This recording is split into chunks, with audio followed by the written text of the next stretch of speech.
Hi, this is Tom along with Daily FX, and I'd like to take a couple of minutes to talk about the trend of the market and trading in the direction of the trend. Now, the first thing I want to talk about is how we actually identify a trend on a chart.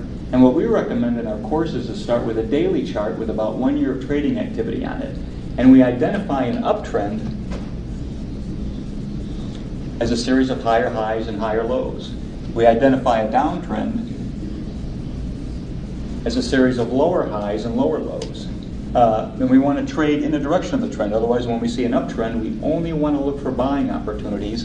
And when we see a downtrend, we only want to look for selling opportunities. Why? Because it's really just a matter of simple math. This trending move from A up to B could be about 1,000 pips on a daily chart. And the move against the trend from B down to C could be about 500 pips. Okay, it's a stair-step formation going up, so the moves from A to B, the trending moves, are going to be larger than the counter-trend moves, which are down B to C. Now, if this is 1,000 pips and the move against the trend is 500 pips, it's just simple math. That if we're buying in an uptrend, the odds are greater that we're going to be in a more profitable trade because of the bigger moves moving up. Okay? So if there's 1,000 pips moving up and 500 pips moving down, that's almost a twice as much chance of being in on more up pips than down pips on the trade. But how do I identify getting into the trade? Okay. Now this is known as an ABC move. Some people call it a 1, 2, 3 move, but it's basically the same thing. Where from A to B is the trending move and B down to C is the move against the trend or the counter trend move. And there's really two approaches to trading this. One of them is just to buy as the market moves up through the previous high, which is point B. This is called a breakout trade. Otherwise, the market breaks out up to new highs. And the other way of doing it is people like to buy the pullbacks. This is what's mean as buying the dips in an uptrend or buying the pullbacks. Otherwise, they look to sell either at point C or just above point C. Okay? Now, this is when people would use their technical indicators to identify that entry into the trade in the direction of the trend. Otherwise, if you're using stochastics or RSI, you'll see the move below 20 on stochastics and the crossover, or the move on RSI below 30 and then the move back above 30. That's usually associated with these moves, these reversals off of point C in an uptrend. Okay? Now, this method also gives us a good point for our protective stop level, because remember, we always want to trade with a protective stop in the market.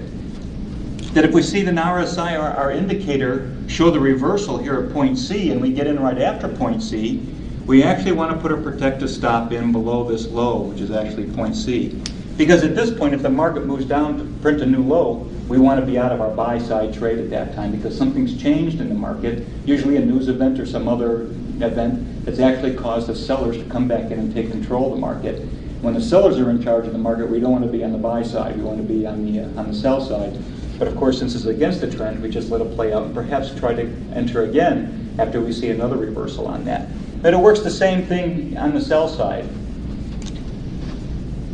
Otherwise, from A down to B and the counter trend move to C, again, the breakout would be as the market moves down through support, which is point B, or if we want to sell the rally up to resistance in a downtrend, that would be trying to time our entry at point C. And again, we would want to use technical indicators or Fibonacci retracements or any other technical tool to identify when to get into the trade. Okay, but first we want to identify the trend. We want to look for a trade in the direction of the trend, and then we want to use our technical indicators to help identify that entry.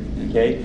When we're trading in the direction of the trend, there's a lot of room for error in our entries and exits. If you decide you want to try to pick tops and bottoms and trade against a trend, you really have to be exact in your entry and exit to be consistently profitable, which might be a little bit too much to ask because markets can do whatever they want, whenever they want. So we want to trade with the momentum of the market. When the market's in an uptrend, we want to look for buy trades only. When the market's in a downtrend, we want to look for sell trades only.